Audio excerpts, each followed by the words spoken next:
बताएं कि ये बजट जो है वास्तव में कितना, अगर जनता नाउम्मीद हो जाएगी तो आखिर आगे क्या होगा?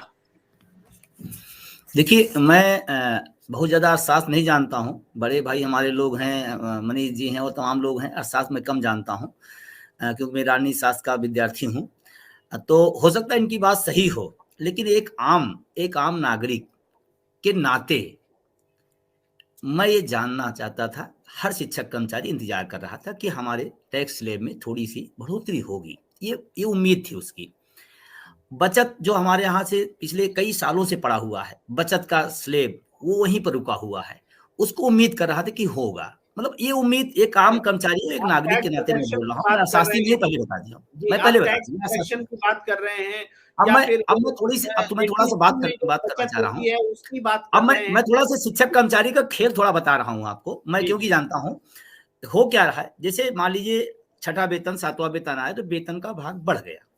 सरकार को बताया कि भाई वेतन हमने बढ़ाया है। सातवें वेतन आयोग में जब सातवें में कुछ नहीं मिला, वो भी बाबा जी का ठुल्लू ही था, छठे में मिला था।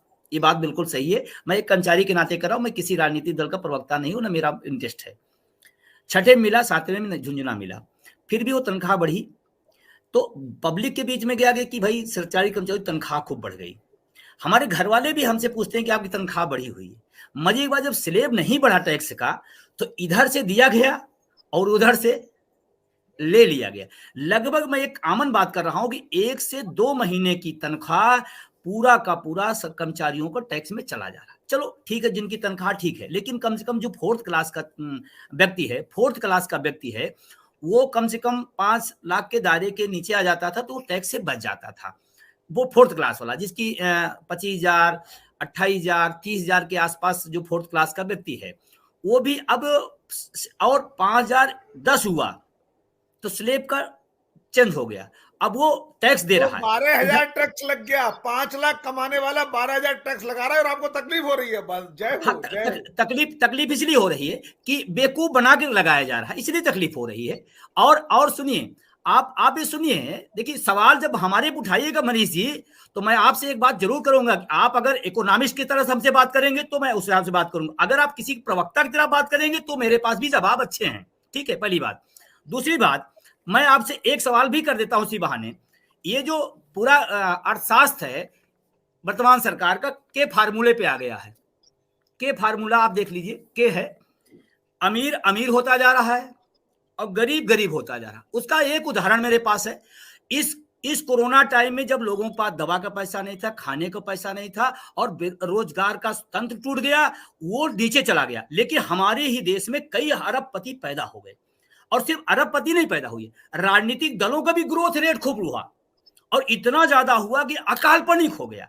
मतलब राजनीतिक दलों का ग्रोथ रेट बहुत जा रहा है, उद्योगपतियों का ग्रोथ रेट बहुत जा रहा है, सबसे ज्यादा मिडिल क्लास वाला आदमी मरा जा रहा है। और फिर बताया जा रहा है कि साफ सब दिखाया जा रहा है कि ये एकदम एक के फार्मूले पर अर्थव्यवस्था चल रही है। अमीर अमीर होगा, गरीब गरीब होगा। और उसमें एक बात और, मैं मिडिल क्लास और शिक्षक कर्मचारी बात करूं, सबसे ज्यादा ईमानदारी से टैक्स वो देता इसलिए है कि वो सरकार के खाते से सीधे जाता है, सरकार के है उतना टैक्स देता है। सबसे ज्यादा ईमानदारी से टैक्स देने का काम शिक्षक कर्मचारी करता है, वो सरकार को पता है।